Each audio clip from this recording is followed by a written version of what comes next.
Thank you for doing this, by the way. Thank you for, giving me the opportunity to be heard, in a positive light. Yeah. Or just in a fair light. And if I inadvertently talk about your situation, I got you. you let me know. I got you. Okay. All right, I first came to Arizona, man, and I remember one day coming from the studio at 6 o'clock in the morning and pulling over on the highway. We like 4 cars, just to watch the sunrise. And it was at that point that I fell in love with Arizona. I said, you know what, this has to be God's country. Because I'd never seen anything as beautiful as that sunrise. Then I met the devil in God's country. And it's not so much who, it's what, what happens and the things that the devil does. It's not so much a person, even though he acts through people. You can't call one person the devil. Joe Arpaio? You can't call any one person the devil. You can't do that because no one person has enough power to be the devil. And it's through all these hardships that I realized that, you know what? This is God's country because I met the devil here. Because if I hadn't met the devil here, I wouldn't realize I was strong enough to overcome the obstacles that the devil would place in my path. And it's by overcoming these obstacles that I realized that this is God's country. Because he helped me get over these obstacles. He helped me get over these hurdles. Okay, but when you're done here, when you're out of here, I'm not looking back. You're not coming back? No, I'm not coming back. I'm not coming back for a show. I'm not coming back for a visit. I'm not even driving through the states. If I'm in a plane and they're going to fly over it, I'm going to go around, okay? But you love this place. I love the scenery. I love the scenery about it, and I love the freedom that it initially gave a person. Remember I said, when I first came here, the last exit on the 101 was Pima and Princess. That was the last exit, And, man, we had fun. We had the 4-wheelers, We just rode the trails.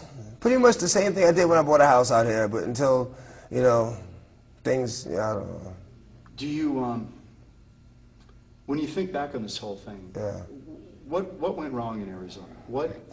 How did you end up getting in so much trouble here? Was there too much temptation here, or I actually didn't get in. Was after you? No, I didn't get in. I actually didn't get in any trouble. I was never arrested at the scene of any crime, or the police came and arrested me for something. It was always let's get an arrest warrant for this guy. You think Arpaio was after you? I'll let the public answer that one. I'm not going to sit here and say, because I don't know. It might look like it, but I don't know if that was the case, so I'm not going to say that that's what it was.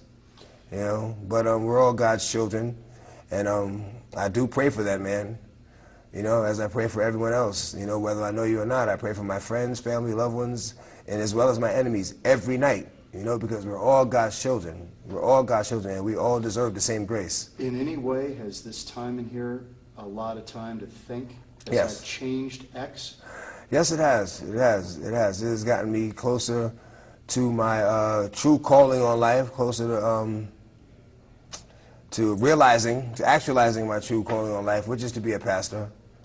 So I'm like, I'm in my Bible every day. They got me on 23-hour lock-in. Why, I don't know. Is that for your own protection? That's what they say, but it's really just to be a pain in the ass. They just put me in general population a week ago. I didn't get in so much as a write-up. I haven't had one disciplinary report since I've been here. Yet, they moved me back. So what are you going to do, X, when you're out of here, finally? What's the game plan? Well, I'm going to start a TV show while I'm in here, Pain and Perseverance. And it's about how I can reach people that the average person can't reach because I'm grounded. I'm still as grounded as I am. And I'm going to give my first sermon in the church. That's going to be like incredible for me, and I hope it'll be incredible for the congregation of that church. I hope I'm able to reach somebody or just touch somebody, and bring them closer to the Lord. Are you going to still make music? Yes. I actually have completed the gospel album. Yeah. On every one of my albums, there's been a gospel song and a prayer. And, of course, with the image, they never, made those songs into singles except my 6th album, which was Lord, and they did Lord Give Me a Sign as a single. And do you turn your back on what you wrote earlier in your career? No, I do not. No, because Do you have kids? yes, I have 8 kids. How old are they? The oldest one is 16. The youngest one is 3 months. How do you feel about them listening to some of the things you've written? I encourage them to listen, but I also encourage them to not. They know what not to say. You know, you can't hide something from a child because that only gets them more curious about it. You know, what you do is you say, all right, this is what it is, and this ain't for you. You know? Do you think it's a negative message? No, it's a real message. And real is sometimes negative as well as positive. But it's real. And it needs to be. It needs to be, yes. It needs to be real. You can't hide things because they're going to find out. And when they find out, like, oh, this must be good because my father hid it from me all this time. He must have wanted it for himself. No, I'm going to tell you what it is. And I tell you, you touch it, I'll break your arm. You know? Or if you get curious, come talk to me about it because I've already been through it. I haven't been through what I've been through for nothing, you know? I've been through what I've been through to stop you from going through it, to be able to tell you about it so that way you won't have to experiment to know what it's about, you know? So you're saying your music, in a sense, some of it's a warning. Yes. Yes. Tell me, I think people are curious how a guy, you've sold how many records? 28 million. And made millions and millions of dollars. Yeah. How do you end up in here? I think everyone who's watching knows how I ended up in here. I don't know if they do. I'm pretty sure they do. Anytime you get it, I'm pretty sure they do. You know, there's how do I end up in here? You know what? I'm going to look at it in a positive light and say that I came here to meet somebody.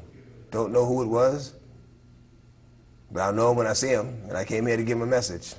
And that message is Jesus loves him. You know what I'm saying? I came here to give him the word. That's why I'm here.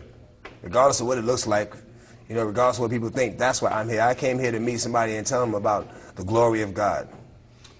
Tell me if I'm wrong. In the rap world, if you do time in jail or prison or you've been shot, that's a badge of courage, right? That gives you street cred.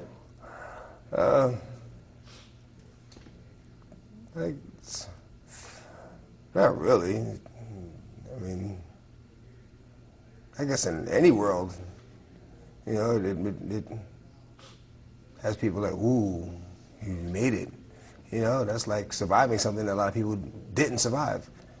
So I guess in that aspect, but that's not so much the rap world, it's in any world, you know? So does this time in jail here, does it help your standing with your fans? Or? No, it's actually, man, it's wasting time. You know, it's wasting time. There's so many things I could be doing. But then again, I am doing what I'm supposed to be doing. Just a little bit of time. And it's not going to be long. It's not going to be long. It'll be over soon. And before you know it, I'll be back doing what I'm supposed to be doing, you know? The gospel according to Acts. You know, music, movies, speaking to people, you know.